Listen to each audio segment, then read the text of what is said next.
pasti kalian sering kan dengar yang namanya pekerjaan bebas kayak dokter, akuntan, pengacara, bahkan MUA alias makeup artist. Nah, di video kali ini kita akan bahas gimana sih pengenaan pajak untuk pekerjaan bebas menurut peraturan di Indonesia.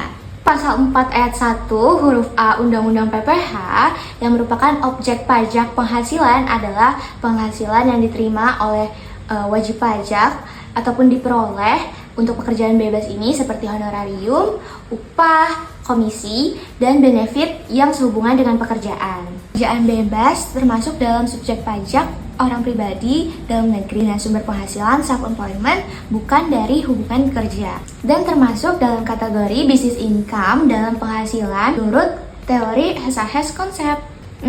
Tapi gimana sih cara perhitungannya? Wajib pajak orang pribadi yang menjalankan pekerjaan bebas boleh memakai norma perhitungan penghasilan neto atau NPPN. Menurut PMK 168 tahun 2023, dasar pengenaan pajaknya yaitu 50% dari penghasilan bruto. Setelah itu baru dikenakan tarif progresif pasal 17 UU PPH.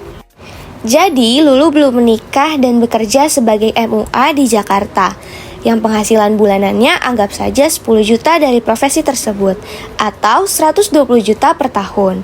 Kita bisa memakai norma perhitungan penghasilan neto atau NPPN dengan perhitungan seperti berikut ini.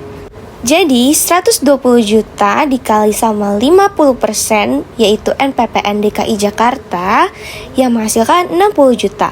Kemudian 60 juta tersebut dikurang dengan PTKP sebesar 54 juta yang hasilnya 6 juta, kemudian akan dikalikan dengan tarif pasal 17 yaitu 5% dikali 6 juta sama dengan 300.000 yang harus dibayarkan. Untuk mengetahui besaran presentase NPPN, teman-teman bisa cek ya lampiran Per 17 tahun 2015. Nah, tadi kan kita sudah hitung gimana cara pengenaan pajaknya. Sekarang wajib pajak itu wajib melaporkan SPT tahunan untuk pekerjaan bebas melalui bukti potong menggunakan formulir 1770. Apa sih kita harus memotong pajak tersebut? Karena pemotongan PPh 21 untuk pekerjaan bebas ini tuh sifatnya non final. Jadi pajak yang sudah dipotong itu nantinya dapat dikreditkan di akhir tahun pada saat lapor SPT tahunan. Dan kata lain, bukti potongnya itu tidak boleh sampai hilang ya. Pajak bukan hanya sekedar potongan untuk penghasilan, tapi sebagai wujud kontribusi untuk negara loh teman-teman. Yuk jadi warga negara yang taat akan pajak.